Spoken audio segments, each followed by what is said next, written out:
Yang paling terdampak ya rakyat kecil. Kalau dolar beneran menyentuh di angka 18.000, yang pertama ambruk itu dapur lo. Gaji UMR lo tetap segitu-gitu aja, tapi harga beras, minyak, telur, BBM, sampai kuota internet bakal naik semua. Akibatnya, tingkat kemiskinan di Indonesia bisa naik lagi.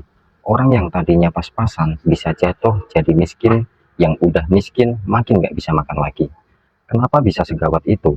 Karena per 30 April 2026, kurs tengah Bank Indonesia nunjukin 1 dolar Amerika Serikat sama dengan 17.410 rupiah. Padahal awal April masih di angka 16.993 rupiah. Sebulan doang rupiah melemah sampai 473 rupiah atau sekitar 2,7%. Kurs pajak Kemenkeu juga udah naik di angka 17.217 rupiah. Ini alarm keras. Pertanyaannya, apakah mungkin dolar Amerika Serikat tembus di angka 18.000 rupiah? Jawabannya sangat mungkin. Dan kalau kejadian, 3 bom waktu ini yang bisa bikin pemerintah Republik Indonesia nggak bisa ngapa-ngapain. Kita bahas bom waktunya. Bom waktu yang pertama, The Fed Amerika Serikat naikin suku bunga lagi. Kenapa pemerintah Republik Indonesia nggak bisa ngapa-ngapain? The Fed itu Bank Sentral Amerika Serikat. Bank Indonesia nggak bisa nelpon Jerome Powell, bilang, Mas tolong jangan naikin bunga. Kok ngaruh ke harga nasi padang lo? Ini penjelasannya. 1. Bunga Amerika Serikat naik. Investor cabut duit dari Indonesia, pindahin ke Amerika Serikat. Yang nomor 2, dolar diburu sejagat raya. Harga dolar naik, rupiah jatuh. Yang nomor 3, rupiah jatuh, impor kedelai, gandum, BBM, jadi mahal semua. Tukang tahu tempe aja akan naikin harga jualannya, dan angkot itu akan naik semua. Kita bahas bom waktu yang kedua. Perang dagang Amerika Serikat dan Cina jilid 2 meledak. Kenapa nggak bisa dikontrol? Ini kebijakan Presiden Trump di tahun 2025 sampai 2029. Indonesia cuma nonton.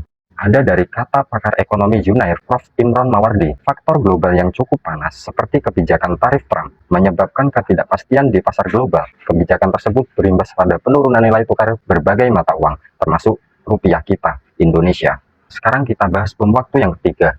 Harga komoditas anjlok. Kenapa nggak bisa dikontrol? Harga batu bara dan CPO ditentukan di Bursa London. Menteri ISDM nggak bisa maksa. Fakta negeri, 60% ekspor Indonesia sama dengan komoditas mentah. Kata pakar Yunair, ketidakstabilan seperti penurunan harga komoditas membuat investor ragu dan menarik investasinya. Faktor dalam negeri, 60% ekspor Indonesia sama dengan komoditas mentah. Kata pakar Yunair, ketidakstabilan seperti penurunan harga komoditas membuat investor ragu dan menarik investasinya. Skenario kedompet lo, batu bara anjlok, perusahaan tambang banyak PHK, pengangguran naik, daya beli hancur, yang kerja pun gajinya nggak naik, tapi harga naik semua. Kalau dolar di angka 18.000 rupiah, ini yang terjadi sama lo langsung. Yang pertama, gaji UMR tetap, tapi harga sembako terbang. Inflasi cost push. Kata pakar Yunair, biaya impor naik sama dengan pabrik naikin harga. Lo yang bayar. Dulu makan ayam misalkan 15.000, sekarang bisa jadi 20.000. Yang kedua, tingkat kemiskinan naik.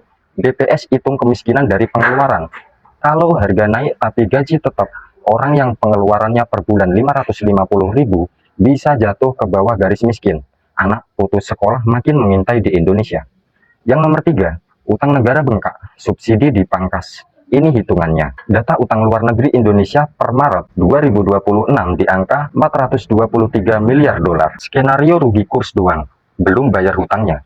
30 April 2026, 17.410 rupiah dikali 423 miliar kali 17.410 sama dengan 7.364 triliun. Kalau 18.000 ini kejadian, berarti 423 miliar dikali 18.000 sama dengan 7.614 triliun rupiah. Selisih 250 triliun. Itu hutang negara kalau hanya di selisih kurs saja. Uang segitu bisa buat bangun berapa ratus sekolahan, bisa buat subsidi LPG berapa juta ribu, dan lain sebagainya. Kita bahas sekarang yang skenario bayar cicilan plus bunga 2026.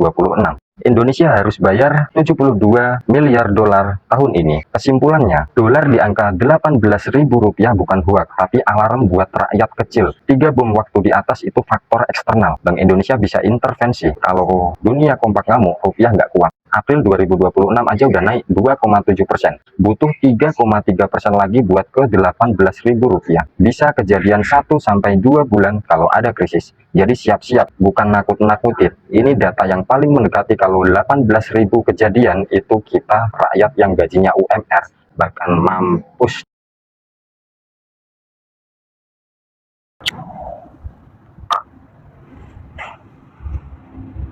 Terima kasih sudah tonton video ini sampai akhir.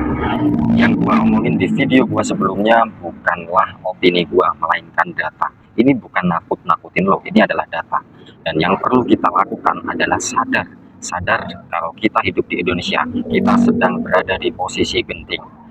Kesadaran kita apa yang perlu kita lakukan saat ini? Solusinya menurut saya simpel, tapi memang sangat berat untuk dilakukan. Pertama, kalau lo punya hutang, lunasi semua hutang lo. Jangan coba-coba investasi, menabung, apalagi menambah hutang lagi. Semuanya lo harus niatin dari dalam hati untuk melunasi semua hutang-hutang lo. Dimulai dari yang bunganya paling tinggi. Yang kedua, pangkas semua kebutuhan yang tidak lo butuhin. Dan pangkas semua yang gak penting-penting amat. Yang ketiga, kurangin pergaulan yang kurang produktif. Lo butuh pikiran, lo harus berpikir, lo harus banyak buka pergaulan yang bisa bikin buat hidupmu maju. Untuk yang keempat, harus kerja keras dan menambah income tambahan. Buka pintu pendapatan yang lainnya, seperti pekerjaan freelance, jualan online, dan lain sebagainya. Untuk yang selanjutnya, tentunya belajar dan investasi leher ke atas. Itu yang sangat penting, karena bayangin, 90% orang kaya, dia investasinya adalah leher ke atas. Zaman sekarang zaman investasi, menang dari inflasi, bisa menghasilkan banyak kekayaan, menghasilkan banyak uang, dan lain sebagainya. Terima kasih, saya Mutakin dari Mahkota Mirza Perkasa. Subscribe channel ini biar kita bisa ketemu di video selanjutnya. Dari saya, wassalamualaikum warahmatullahi wabarakatuh. Bye-bye.